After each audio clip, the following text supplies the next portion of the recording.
Hey, what's up, everybody? Welcome to the channel. Things are really picking up as we near the second year of Skybound's Energon universe, and Void Rivals number 9 does quite a bit to add to that sense of acceleration, dropping major and minor revelations, as well as squeezing in a highly enjoyable burst of action. This issue covers a decent chunk of ground and ends up feeling quite a bit more substantial than previous chapters. I've said before that the decompressed nature of this comic makes it a test of one's patience to read on a monthly basis, which, personally, I like that the creators are taking the amount of time that they're taking to tell the story, but there's no denying that it's just a more satisfying read as part of a collection, and that the wait between issues is kind of painful. However, that's not entirely the case here. Don't get me wrong, I was still left wanting more by issue's end, but it just feels like there's more meat on the bone here. The big talking point of this issue is no doubt going to be Springer. The Autobot Triple Changer makes his first appearance in this continuity in the pages of Void Rivals number 9, the second Triple Changer to join the Energon universe in the month of May, oddly enough, and Skybound wasn't secretive about adding him to the cast. He was front and center on all of the covers for this issue, and directly mentioned by name in the solicits. I'm hoping that all this hype building means that Springer will become a regular fixture for this title, but as we've seen, anything could happen at this point, so who knows. Though, of all the Transformers characters introduced in Void Rivals so far, Springer seems to have the most direct connection to the Sacred Ring. What I mean by that is that it appears, based on Derek's recollection, that the Autobot has been occupying the center point of the wasteland for quite some time, which raises the question,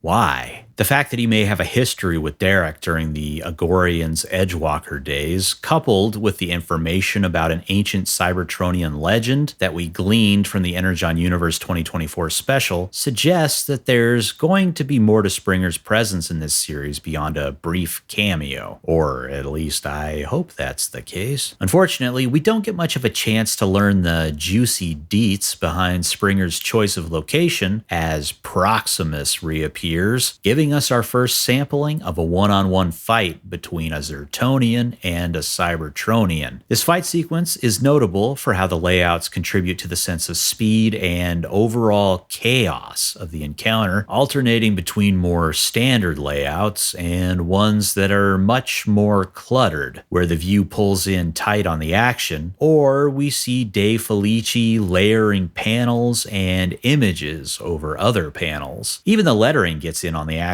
at one point, with two connected word balloons with two separate tails pointing towards two different images of Springer. Nice touch. Some of the pages here have an almost disorienting effect and really create an abrupt accentuation to the action at hand. This sequence also confirms just how deadly Proximus is. I wondered if he might be a credible threat to the Cybertronians or simply amount to little more than an annoying fly, and it looks as though it's definitely the former, with the Zertonian able to stop what seems like it should have been a game-over inducing blow from Springer's sword, an act that's just as baffling to Springer as it is to the rest of us. So yeah, I think it's pretty safe to say that Proximus is more of a circuit breaker sort of character and able to hold his own against Cybertronians, which I gotta say is an intriguing prospect for moving forward in this continuity. Now, you would think the addition of Springer would be more than enough to make issue 9 stand out, but there is some other stuff worth noting here. There's a short but effective sequence following Skuxoid to his home, and can we just take a moment to acknowledge how well Skybound is taking less fondly remembered characters and concepts like Skuxoid and cobra-la and making them integral and interesting facets of this universe? To be totally honest, I couldn't have cared less about the Skuxoid prior to this series, but the guy's really grown on me over the course of these issues, especially after a somewhat surprisingly emotional moment where we realize that his oft-mentioned family is nowhere to be found. Judging by the overall vibe and the dialogue, there seems to be a sad story to be told there. I'm just shocked Kirkman and company even went there with such a throwaway character. It would have been all too easy to keep writing the character as a bumbling fool, seemingly only in play to move certain plot points along. So the fact that they're giving this guy some depth is really something. Much to my surprise, this page of the Skuxoid returning home is probably my favorite page of the entire issue. I'll grant it's not that exciting. This is just the sort of space opera imagery that I'm extremely fond of. I love the little touches here, like Skuxoid's sci-fi dwelling and hover pod set against this lush landscape filled with foliage, waterfalls, and even a bunch of birds in the sky. Delpeche's colors are definitely doing the heavy lifting in selling this. I find the contrast between the sky, the mountains, and the leaves of the trees in this panel to be really pleasing to look at. And to go from the exterior teeming with life to the shadowy and barren interior of Skuxoid's home is just a great bit of visual storytelling, and it's completely appropriate for the moment. But enough on that. There's one more part of this issue we need to touch on, and that's the end, where we cut to Quintessa with a very cool panel showing this Quintessons city. We get a series of images reused from issue number 5, which, appropriately, saw the first appearance of the five-faced Quintesson judge. This gives us a reenactment of the same face-switching effect that we'd seen previously, just with a slightly different order to the faces and what appears to be new color work. The judge is speaking to a Quintesson scientist who reveals that the Zertonian alloy the Quintessons previously came into possession of contains traces of a formula that dates back to ancient Cybertron. This tidbit further connects the sacred ring to the Transformers beyond the Quintesson angle hinted at previously, and we even get a new name thrown out, Zerta Trion, a name so thoroughly forbidden in Quintesson society that the judge executes the scientist where he stands simply for uttering the name. Brutal,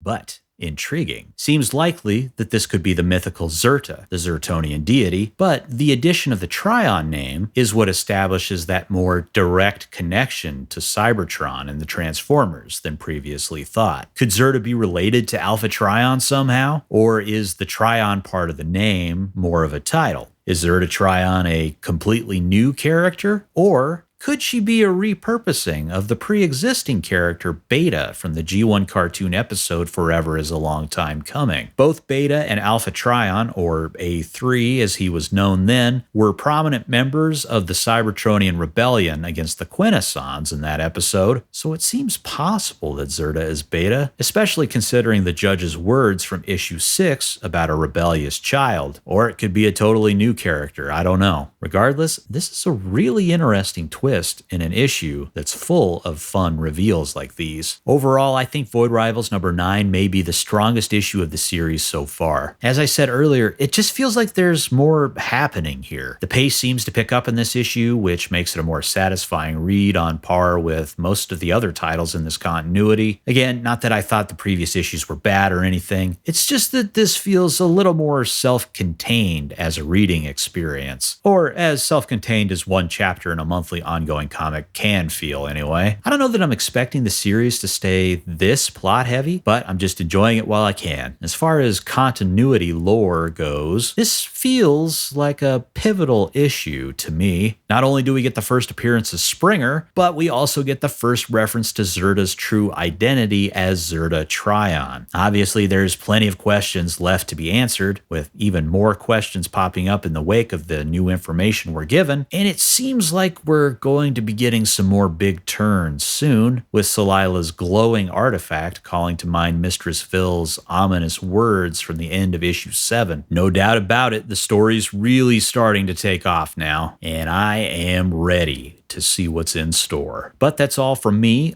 Let me know your thoughts on Void Rivals number 9 in the comments. Hit the thumbs up button if you liked the video, and be sure to subscribe to the channel if you haven't already for more Energon Universe coverage. Thanks for watching. Hope you have a good rest of your day, and I'll see you next time. Goodbye.